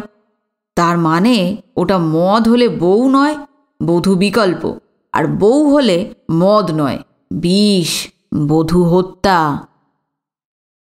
শ্যামল জানতে চায়, রাত আন্দাজ তখন কটা? আন্দাজ নয় sir, 9:57, correct to the dot. আমার সন্দেহ হয়েছিল ও মিসেস মুখার্জি নয়, একটা কল গার্ল, অথচ ওকে কখনো দীঘায় দেখিনি। শ্যামলের মনে হলো ছোকরা ট্যুরিজমের বদলে ঢুঁড়িজমে ঢুকলে উন্নতি করত। পুলিশে চাকরি নিলে সমাজ বিরোধীদের খুঁজে বার করতে পারত। জানতে চায়, তুমি কি লক্ষ্য করেছিলে গাড়িটা কোন দিকে গেল? আলবাত বিচের দিকে। গাড়িটার পেছন দিকের বাঁ ব্যাকলাইটটা জ্বলছে না। Sky blue ambassador WBF 5345। শ্যামল আর কথা বাড়ায় না, রিক্সাওয়ালাকে বলে, চলো বিচে চলো। একজোড়া গুডিয়ার চাকার দাগ পিচ মোড়া সড়ক ছেড়ে নেমে গেছে নিচে, বিচে। দীঘা সমুদ্রের বালিয়াড়ির ওপর মোটর গাড়ি চালানো যায়। বালি বেশ শক্ত, পুরীর সমুদ্র তীরের মতো নয়। এককালে ওখানে স্নেইথ সাহেবের মনোপ্লেন নামত। ইদানিং দীঘা সৈকতে মোটর গাড়ি চালানো মানা। তবে সরকারি মানা মানেই বা কজন, বিশেষ করে ওই জাতের অমানুষ মানুষ। রিকশাটাকে ছেড়ে দিতে হলো, বেচারি আর টানতে পারছিল না। তাছাড়া লোকটা নিরস্ত্র, তাকে ওই বিপদের মুখে টেনে নিয়ে যাওয়া ঠিক নয়। শ্যামল তাকে অপেক্ষা করতে বলে টর্চ হাতে নেমে গেল ভিজে বালির ওপর। কিন্তু যাবে কোন দিকে, পূবে না পশ্চিমে? জবাব দিল গুডিয়ার কোম্পানি, পূব দিকে। সমান্তরাল একজোড়া টায়ারের দাগ, পাশাপাশি ছুটে চলেছে মহাসমুদ্রের কিনার ধরে। কেউ কারোর দিকে এক তিল সরে আসেনি। এ ডানে বেঁকেছে তো ও ডানে, এ বায়ে তো ও বামে, অথচ দুজনের দূরত্বটা এক চুলো কমেনি। কাছে যেমন ঘুমিয়ে আসেনি, তেমনি তার দোসরকে ছেড়ে দূরেও সরে যেতে পারেনি। চাকার দাগে প্রমাণ নেই, কিন্তু ওদের মধ্যে অনিবার্যভাবে ছিল অদৃশ্য একটা লৌহ কঠিন অ্যাক্সেলের অচ্ছেদ্য বন্ধন। শ্যামল মাঝে মাঝে টর্চ জেলে চাকার দাগ দুটো লক্ষ্য করছে। এগিয়ে চলেছে কৃষ্ণপক্ষ, আকাশ নির্মেঘ। তিথিটা বোধহয় অমাবস্যার কাছাকাছি। বেক্যাফে পাড়ায় এক পায়ে খাড়া একটা জোরালো মার্কারি বাল্ব, যেন সদম্ভে অমানিসার অন্ধকারকে হুঙ্কার দিয়ে বলছে, খবরদার। কিন্তু কতটুকু তার ক্ষমতা? দুপা এগিয়ে এসে দেখা গেল ওই দাম্ভিকের আলোর ছিঁটে ফোঁটাও নেই। পিচমোড়া সড়কের কিনার দিয়েও কিছু নিয়ন বাতির রমরমা, তারাও ক্রমে ম্লান হয়ে গেল। এখন শ্যামল এসে পৌঁছেছে প্রকৃতির খাস তালুকে, যেখানে মহাকাশের সঙ্গে মহাসমুদ্রের মহাসঙ্গম। সমুদ্র ক্লান্ত, যেন রতিক্লান্তা রমণীর আশ্লেষান্তিক পরিশ্রান্তি। আলুলায়িত কুন্তলা যেন পাশ বালিশ আঁকড়ে এখন ঘুমিয়ে পড়েছে। দূর, বহু দূর থেকে ভেসে আসছে তার গভীর ঘুমের শ্বাস তনন। সমুদ্র নিজেকে গুটিয়ে নিয়েছে। পা মুড়ে গুটিসুটি মেরে নিঃসারে পড়ে আছে মেয়েটা। অনেক অনেক দূর পর্যন্ত শুধু বালি, বালি আর বালি। তার ও প্রান্তে আশ্লেষয়নার শাড়ির রূপালি আঁচলের ঝিকিমিকি দেখা যায় কি যায় না। চকিতে শ্যামলের মনে পড়ে গেল এভটাইড আজ ম্যাক্সিমাম রাত 10:32। হাত ঘড়ির রেডিয়াম ডায়ালে নজর পড়ল 10:10। তার মানে রতিক্লান্তা সমুদ্র আরও 22 মিনিট ঘুমাবে ওপাশ ফিরে। তারপর চিরন্তন চক্রাবর্তনের রীতিতে ঘুম ভেঙে যাবে উন্মাদিনীর। ফেনিল আক্রোশে আবার ধেয়ে আসবে তটভূমির দিকে, আবার দখল নেবে তার ছেড়ে আসা ভূখণ্ড। ঊর্ধ্ব আকাশের দিকে দুই বাহু উৎক্ষিপ্ত করে আছড়ে পড়বে উদ্বেলিত উচ্ছ্বসনে। নিরন্ধ্র অন্ধকার, না নিরন্ধ্র নয়, এক আকাশ তারা, তারা কৌতূহলী। আকাশ যেন অনেকটা নিচে নেমে এসেছে, তার বাতায়নে বাতায়নে উঁকি ঝুঁকি দিচ্ছে সুরললনার দল। যেন সমুদ্র সৈকতের ওই নিঃসঙ্গ পথিককে ওরা মিটমিট চোখে প্রশ্ন করছে, হ্যাঁ গো, তুমি তাকে দেখেছ? সে যে ছিল আমাদেরই একজন, সেই শ্যামল বরণ নির্বিরোধী মেয়েটি। এমন কত ঘুমহারা রাতে খোলা ছাদের নিচে সে তার তানপুরা নিয়ে বসত, আমাদের গান শোনাত। এই তো সাঁঝের বেলায় দেখলুম সে খুশিয়াল অভিসারিকা।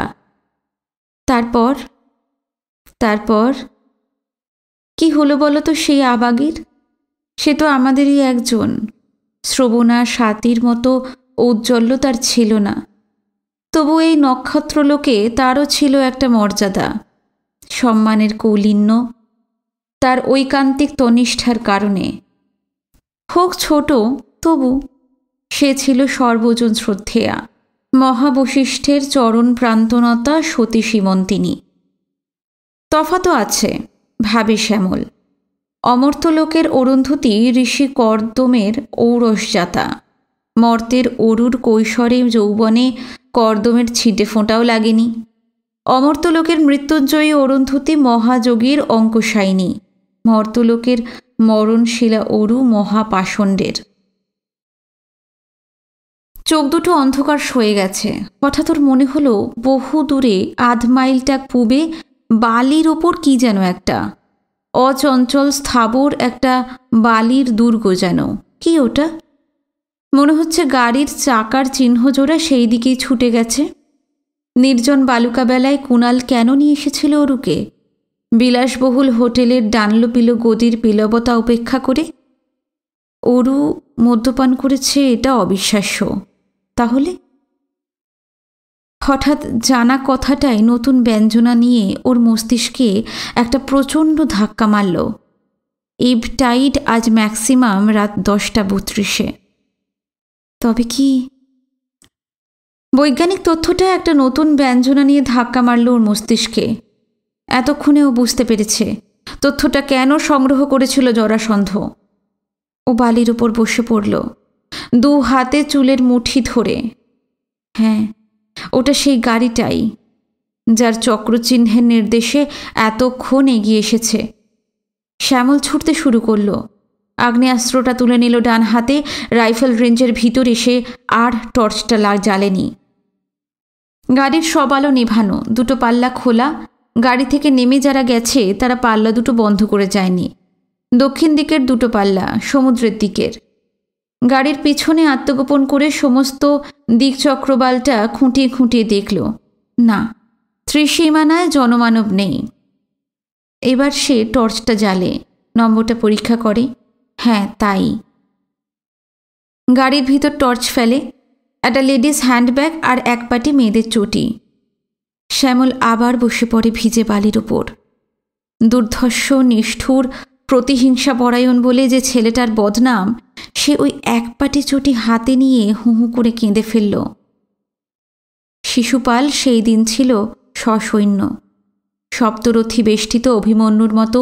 সেদিন অরুর নদা এক হাতে রক্ষা করেছিল তাকে, কিন্তু আজ জরাসন্ধের হাত থেকে রক্ষা করতে পারল না।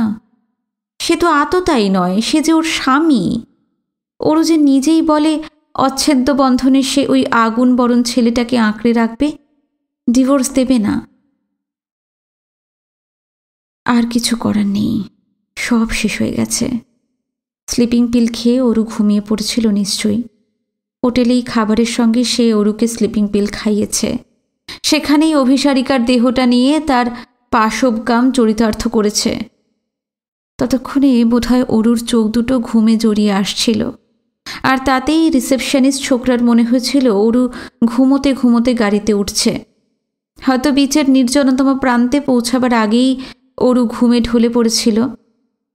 তখন সেই আগুন বরণ ছেলেটা রমণীমোহন সুহাসে এগিয়ে এসে যখন অরুর গ্রীবামূল স্পর্শ করে, তখন তন্দ্রাচ্ছন্ন মেয়েটা কি ভেবেছিল? চুমু খেতে চাইছে? বালিতে একটা দাগ, ভারী কিছু নামানো হয়েছিল গাড়ি থেকে। অনুমান করতে অসুবিধা হয় না, সেটা একটা অতিক্লান্ত রমণীর মৃতদেহ। মুর্শিদাবাদী শাড়ি পরা এক অভিসারিকার অন্তিম অবশেষ। তারপর একজোড়া পুরুষের ভারী ক্রেপশোল জুতোর দাগ চলে গেছে সমুদ্রের দিকে। কোনো নারীর পদচিহ্ন নেই। দ্বিতীয় পাটির লেডিস স্লিপারটা মুখ থুবড়ে পড়ে আছে বালির উপরে। বুঝতে অসুবিধা হয় না ওকে পাঁজা কোলা করে তুলে নিয়েছিল। হঠাৎ একটা নির্বেদ আচ্ছন্ন করে ফেলে শ্যামলকে। আর কি হবে? বাঁচানো গেল না, বড় দেরি হয়ে গেল। সেই শ্যামলা মেয়েটি এখন তার নদার নাগালের বাইরে। কিন্তু না, তার কর্তব্য শেষ হয়নি। অরুকে বাঁচানো গেল না, কিন্তু তার অভিশাপকে সে যে কথা দিয়ে রেখেছে সেই প্রতিজ্ঞাটা তো এখনো পূরণ করা হয়নি। অরুর বিবাহের পূর্বে ওর নাকটা থেঁতলে দেওয়া হয়নি। অন্তত অরুর সৎকারের পূর্বে সেই ব্রতটা উদযাপন করতে হবে। পুলিশের পোশাকে আছে বটে, কিন্তু সে অফ ডিউটি। ধনির দুলালকে সে কোনো মরা মানুষের আদালতে সোপর্দ করবে না। সেখানে ইদানিং নাকি সুবিচার হয় না। কিন্তু রিভলভারটা গর্জে ওঠার আগে সেই আগুনবরণ ছেলেটির উন্নাসিকতার অবসান ঘটাতে হবে। শ্যামল প্রতিশ্রুতিবদ্ধ। জুতো জোড়ার দাগ যেদিকে পানে গেছে সমুদ্রের সেই অংশে টর্চের আলোটা ফেলল। অমারাত্রির ঘনান্ধকার তৎক্ষণাৎ গিয়ে ফেলল সেই জোরালো আলো। কিছু দেখা গেল না। ডান হাতে আগ্নেয়াস্ত্র, বাঁ হাতে টর্চ নিয়ে শ্যামল এগিয়ে চলল ওই পদরেখা লক্ষ্য করে দক্ষিণ দিকে, সেই যেখানে ঘুমন্ত সমুদ্রের রূপালি চুল পার নীলাম্বরীর আভাস। মাঝে মাঝে সম্মুখ পানে টর্চের আলো ফেলছে। লোকটার কাছেও পিস্তল আছে। পিস্তল রেঞ্জের কাছাকাছি এলে আর টর্চ জ্বালা চলবে না। অমারাত্রির রঙ্গমঞ্চেই অন্ধকারে শেষ হবে ওদের দ্বৈরথ সমর। অরু একলা বিদায় নেবে না দুনিয়া থেকে। হয় তার স্বামী, নয় তার নদা। কেউ তাকে হাত ধরে নিয়ে যাবে চিরশান্তির রাজ্যে। বালি, বালি আর বালি। ক্রমে জল, কাঁকড়া ছোটাছুটি করছে জলের কিনারা দিয়ে। দু একটা রাতচরা পাখি। জল শুরু হবার পর পদচিহ্ন রেখার প্রশ্ন নেই। এখন আর টর্চ জ্বালা নিষ্প্রয়োজন। জলের গভীরতা অতি সামান্য। প্রায় 1.25 মাইল জলের ভিতরে গিয়েও হাঁটু জল হলো না। রেডিয়াম ডায়াল ঘড়িতে দেখে রাত 10:30। টর্চটা এবার না জ্বাললেই নয়। কিন্তু কে জানে, ও পক্ষ হয়তো অন্ধকারে লক্ষ্য করছে শ্যামলকে। গাড়ির কাছে সে বেশ কয়েকবার টর্চ জ্বেলেছে। হয়তো ও পক্ষ অন্ধকারে তার পিস্তল উঁচিয়ে অপেক্ষা করে আছে আলোর সংকেতের জন্য। শ্যামল এক্ষেত্রে যা করল তা প্রায় হাস্যকর। সেই হাঁটু জলে ফাস্ট বোলারের মতো লাফ দিয়ে শূন্যে যেন একটা বল ডেলিভারি দিল। আর বল ছোঁড়ার কাল্পনিক খণ্ড মুহূর্তে জ্বলে উঠল তার টর্চ ক্ষণিকের জন্য। যা ভেবেছিল তা হলো না। পিস্তলের শব্দ হলো না আলোটা লক্ষ্য করে। ওর মাথার ওপর দিয়ে ছুটে গেল না লক্ষ্যভ্রষ্ট গুলিটা। কিন্তু ওই ক্ষণিক দুটিতে শ্যামল দেখতে পেল তার প্রতিপক্ষকে। কিন্তু কুণাল কোথায়? ও তো একজন নুব্জস্পৃষ্ট বৃদ্ধ। ঘাটের দিকে মুখ করে হাঁপাচ্ছে। প্রায় 100 গজ দক্ষিণে। সেখানেও তার হাঁটু জল। শ্যামলের মনে হলো একজন বলিষ্ঠ শেরপা ভারী মাল পিঠে নিয়ে হাঁটি হাঁটি পা পা তীরের দিকে এগিয়ে আসছে। জলের মধ্যে দৌড়ানো যায় না, তবু যত জোরে সম্ভব শ্যামল অন্ধকারে এগিয়ে গেল সেই দিকে। সোজাসুজি নয়, সর্পিল গতিতে, এঁকে বেঁকে, যাতে ও পক্ষ না গুলি করতে পারে। তীরভূমি থেকে এখন সে মাইলখানেক সমুদ্রের ভিতরে, যদিও জলতল শ্যামলের জানসন্ধি পর্যন্ত পৌঁছয়নি। অন্ধকার সত্ত্বেও বুড়োটাকে এখন দেখা যাচ্ছে না। না, তার হাতে পিস্তল নেই, কিছুই নেই। ওরাং উটাংয়ের মতো খালি হাত দুটো দুপাশে দুলছে, হাঁটি হাঁটি পা পা ছন্দে। আবার আলোটা জ্বালে। না, নব্জস্পৃষ্ট হলেও লোকটা বৃদ্ধ নয়। যাকে খুঁজছিল সেই। এতক্ষণে লোকটা হাঁটু গেড়ে বসে পড়েছে। ও বোধহয় শ্যামলের হাতের আগ্নেয়াস্ত্রটা দেখতে পেয়েছে। নির্বাক মানুষটা দুহাত তুলল মাথার ওপরে, আদিষ্ট না হয়েও। ওর হাতে কিচ্ছু নেই, কিন্তু সে প্রচণ্ড হাঁপাচ্ছে, যেন দৈহিক ক্লান্তির শেষ সীমান্তে। শ্যামল ঘনিয়ে এলো 5 হাত দূরত্বে, আবার জ্বালল বাতিটা, নত যেন মানুষটার মুখের ওপরে। অবিশ্বাস্য দৃশ্য। কুণাল জলের মধ্যে হাঁটু গেড়ে বসে আছে, তীরের দিকে ফিরে, আর তার পিঠের ওপর পিছন থেকে তাকে আঁকড়ে জড়িয়ে ধরেছে তার সহধর্মিণী। তার দুটি পেলব বাহু কাঁধের ওপর দিয়ে সাপটে ধরে আছে কুণালের চওড়া বুক। তার দুটি আলতা রঙা চরণও কুণালের কোমর বেষ্টন করে চলে এসেছে সামনের দিকে। কুণালের বাঁ কাঁধের ওপর দিয়ে তার মুখখানা দেখা যাচ্ছে, চোখ দুটি বোজা, সীমন্তে সিন্দুর বিন্দু। আশ্চর্য, তার কপালের টিপটা এখনও অটুট, মুখে কোনো বিকৃতি নেই। হালকা নীল রঙের জল সব মুর্শিদাবাদী সিল্কের আঁচলটা শুধু খসে পড়েছে। কুণাল এত হাঁপাচ্ছে যে কথা বলার দৈহিক ক্ষমতা তার নেই। তার চোখে মুখে মৃত্যু আতঙ্ক। শ্যামল কোনো কথা বলল না। কি হয়েছে তা সে এখনো বুঝে উঠতে পারছে না। কোনো প্রশ্ন করল না সে। ধীরে ধীরে প্রদক্ষিণ করল দম্পতিকে। কুণাল স্থানও, প্রতিবাদ করার ক্ষমতাও তার নেই। সে অপেক্ষা করছিল।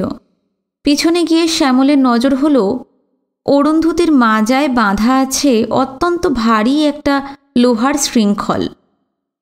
হাত বাড়িয়ে অরুর হাতটা স্পর্শ করল। তৎক্ষণাৎ সমাধান হয়ে গেল সমস্যাটার। মনে পড়ল ফরেন্সিক ইনস্টিটিউটে লেকচারার কি বলেছিলেন। হ্যাঁ, কৃষ্ণপক্ষের শেষাশেষি সুকৌশলী হত্যাকারী যদি ওই ভারী লোহার শৃঙ্খলে জড়িয়ে মৃতদেহটাকে ভাঁটার চূড়ান্ত দূরত্বে ফেলে আসতে পারত, তাহলে তা উদ্ধার করা যেত না। নিরুদ্দিষ্টার হদিশ কোনোদিনই পেত না পুলিশ। সামুদ্রিক মাংসাশী প্রাণী অন্তিম সৎকার করত হতভাগিনীর। কুণাল অসীম শক্তিশালী, তবু পাঁজা কোলা করে মৃতদেহটাকে ওই ভারী শৃঙ্খল সমেত এতটা বই আনতে হয়তো ক্লান্ত হয়ে পড়েছিল। হয়তো তাই তাকে পিঠে তুলে নিয়েছিল। হয়তো নিজেই টেনে টেনে মৃতের হাত ও পাকে টেনে এনেছিল তার সামনের দিকে। তারপর আন্দাজ করতেই কোনোই অসুবিধে হলো না। রাত 10:32 যেখানে পৌঁছেছে সেখানে সে ভারমুক্তই হতে চেয়েছিল, পারেনি। অসীম বলশালী জোয়ান মানুষটা কোমলাঙ্গীর আলিঙ্গন মুক্ত হতে পারেনি। অরু আঁকড়ে ধরে রেখেছিল তার স্বামীকে, যাকে সে ডিভোর্স দেয়নি, এখনও দেবে না, অচ্ছেদ্য বন্ধনে। নিয়তির নিষ্ঠুর পরিহাস। শ্যামল ঊর্ধ্ব আকাশের দিকে তাকিয়ে এক অদৃশ্য বিচারককে সম্বোধন করে হঠাৎ বলে উঠল, I admire your incorrigible justice, lord. ধীরে ধীরে নতজানু মানুষটার সামনে এসে দাঁড়ালো শ্যামল। কিছুই বলল না তাকে।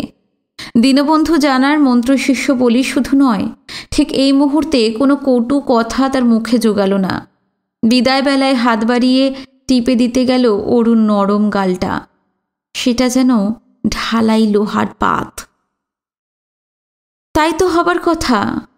শ্যামলের দু গাল বেয়ে 2 ফোঁটা লবণাক্ত জল ঝরে পড়ল সমুদ্রে। আশ্চর্য, মহাসমুদ্রের ভাঁড়ারে বোধ হয় ওই 2 ফোঁটা লবণাক্ত জলেরই ঘাটতি ছিল। কারণ 2 ফোঁটা জলের ঘাটতি মিটে যেতেই তৎক্ষণাৎ নিদ্রাভঙ্গ হলো সমুদ্রের। দক্ষিণ দিক থেকে একটা ঢেউ ধেয়ে এলো। একটা অপ্রত্যাশিত তিতিক্ষায় আচ্ছন্ন হয়ে পড়েছিল শ্যামল। না, তিতিক্ষা নয়, নির্বেদ। তিতিক্ষার মধ্যে একটা উচ্চ নিচু ভেদাভেদ থাকে। তিতিক্ষু ও তিতিক্ষিত। ক্ষমার মধ্যে একটা সচেতনতা থাকেই, যে করছে যাকে করছে। ওর মন এখন সম্পূর্ণ বিরক্ত, বিবিক্ত। ওই কুসুম কোমল মেয়েটির ইস্পাত কঠিন গাল দুটি স্পর্শ করেই বিশ্বপ্রপঞ্চের অনিত্যতা সম্বন্ধে একটা বোধি, ইহলৌকিকের প্রতি একটা অনীহা জেগেছে ওর, একটা অনাসক্তি, সংসার বিবিক্তের একটা বৈরাগ্য। পায়ে পায়ে সে ফিরে চলল তটভূমির দিকে। পেছন থেকে একটা আর্তনাদ ভেসে এলো, please please please help me, help me. কথাটা কানে গেল শ্যামলের। মস্তিষ্কে কোনো বোধের উন্মেষ হলো না। সে ধীর পদে তীরভূমির দিকেই এগিয়ে চলতে থাকে। আই আই কনফেস, আমি ওকে খুন করেছি। আমি গলা টিপে মেরে ফেলেছি। You can't leave me alone. Please arrest me, it's your duty, please arrest me. কোনো নতুন কথা নেই, এর মধ্যে কোনো নতুন কথা নেই। হত্যাকারীর স্বীকারোক্তি শুনে সে এমন অনাসক্ত থাকেনি কখনো ইতিপূর্বে। কিন্তু আজ নাটকটা সম্পূর্ণ ভিন্ন জাতের। আজ সে পিছন ফিরল না। কুণাল চিৎকার করে ওঠে, একটা অশরীরী প্রেতাত্মার আলিঙ্গনে আমাকে এভাবে ফেলে যাবেন না। এবার শ্যামল দাঁড়িয়ে পড়ে। সদ্য স্বর্গগতার প্রতি ওই অপমানকর উক্তিটা অরুর নদা মেনে নিতে পারে না। সে পিছন ফিরে পায়ে পায়ে আবার ফিরে আসে। ঘড়ি দেখে বলে, 10:35 হয়ে গেছে, জোয়ার শুরু হবে। ওকে নামিয়ে দিচ্ছেন না কেন? পারছি না, আমি পারছি না। ওর প্রেতাত্মা প্রেতাত্মা নয়, প্রেতাত্মা নয়, 7 পাকে বাঁধা অচ্ছেদ্য বন্ধন, রিগার মর্টিস। কুণালের চোয়াল বেয়ে লালা ঝরছে, অথবা সামুদ্রিক লোনা জল। কোনো ক্রমে বলল, তার মানে কি? অ্যাডেনসিন ট্রাইফসফেট বা এটিপি কাকে বলে জানেন? না না, কি? এতক্ষণে দেখা গেল মিতভাষী দীনবন্ধু জানার মন্ত্রশিষ্যকে। শ্যামল ধীরভাবে বৈজ্ঞানিক ব্যাখ্যা দাখিল করে। মৃত্যুর পর রিগার মর্টিস হয় শোনেননি? ওর হাত পায়ের বল সকেট জয়েন্টগুলো এখন রিইনফোর্সড কংক্রিটে রূপান্তরিত হয়েছে। বাঁকানো যাবে না, ভাইস দিয়েও নয়। ওর বাঁধন এখন 2-10 জন মানুষ জোর করে আলগা করতে পারবে না। ওর গোটা দেহটা এখন লোহার মতো কঠিন। তবে রিগার মর্টিস চিরস্থায়ী নয়, ওর হাত পা আলগা হয়ে যাবে। অন্ধকারে কুণাল দেখতে পাচ্ছে না। শারীরবিদ্যার এইসব তথ্য যে লোকটা মাঝদরিয়ায় দাঁড়িয়ে ব্যাখ্যা করে যাচ্ছে, তার 2 গালেই দরদর করে অশ্রুর বন্যা নেমেছে। সে জানতে চায়, কখন হবে? শ্যামল সেই প্রশ্নের জবাব না দিয়ে বৈজ্ঞানিক আলোচনার অন্য একটা দিক ব্যাখ্যা করতে বসে। মৃত্যুর 8 ঘন্টার মধ্যে রিগার মর্টিস ডেভেলপ করে না এমন বিরল ঘটনা তখনই ঘটে যখন মৃত্যু মুহূর্তে নার্ভগুলো খুব উত্তেজিত থাকে। ওকে হত্যা করার আগে সম্ভব করাটা আপনার উচিত হয়নি মিস্টার চক্রবর্তী। চুপ করুন আপনি। রিগার মর্টিস কখন ভাঙবে তাই বলুন। 10 ঘন্টা পরে। অরু তখন আপনাকে ডিভোর্স দেবে, ছেড়ে দেবে। তখন কিন্তু এই জায়গাটায় যেখানে আমি রয়েছি, 2 মানুষ প্রমাণ জল। সমুদ্র এগিয়ে আসছে ঋত রাজ্য পুনরুদ্ধার করতে। একটা ঢেউ এসে ডুবিয়ে দিল ক্ষণিকের জন্য দম্পতিকে। শ্যামল একটা লাফ দিয়ে ঢেউটা কাটালো। কুণালের পক্ষে লাফানো সম্ভবপর নয়, তার নাকে মুখে জল ঢুকে গিয়েছিল। খানিকক্ষণ কাশল। শ্যামল অপেক্ষা করল।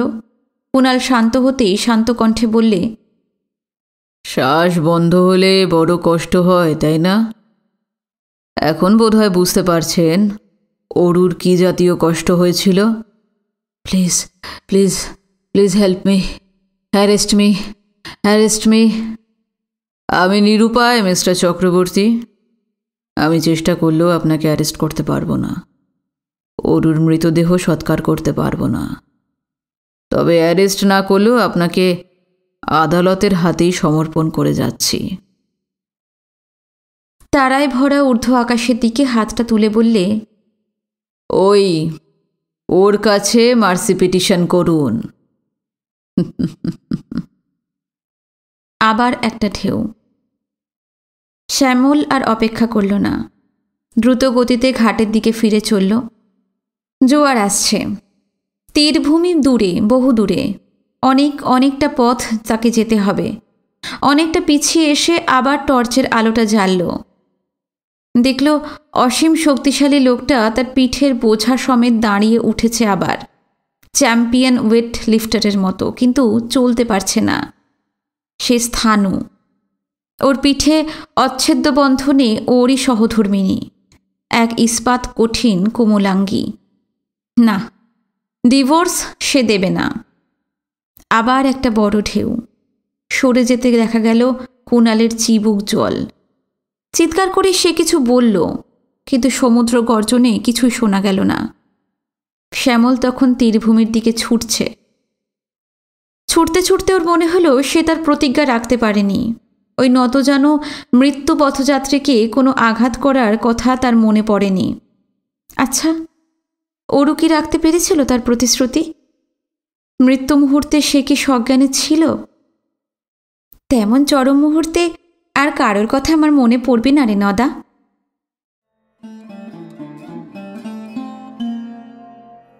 অচ্ছেদ্য বন্ধন উপন্যাসটি এখানেই শেষ হলো। এত সুন্দর একটি উপন্যাস আপনাদের কাছে পাঠ করে শোনাতে পেরে আমার নিজেরও খুব ভালো লাগলো। আশা করি আপনাদেরও খুব ভালো লেগেছে। আমাকে অবশ্যই কমেন্টে জানাবেন কেমন লাগলো। আজকে যারা নতুন এসেছেন বা আমার চ্যানেলের যারা নতুন শ্রোতা বন্ধু, তাদেরকে জানাই অসংখ্য ধন্যবাদ।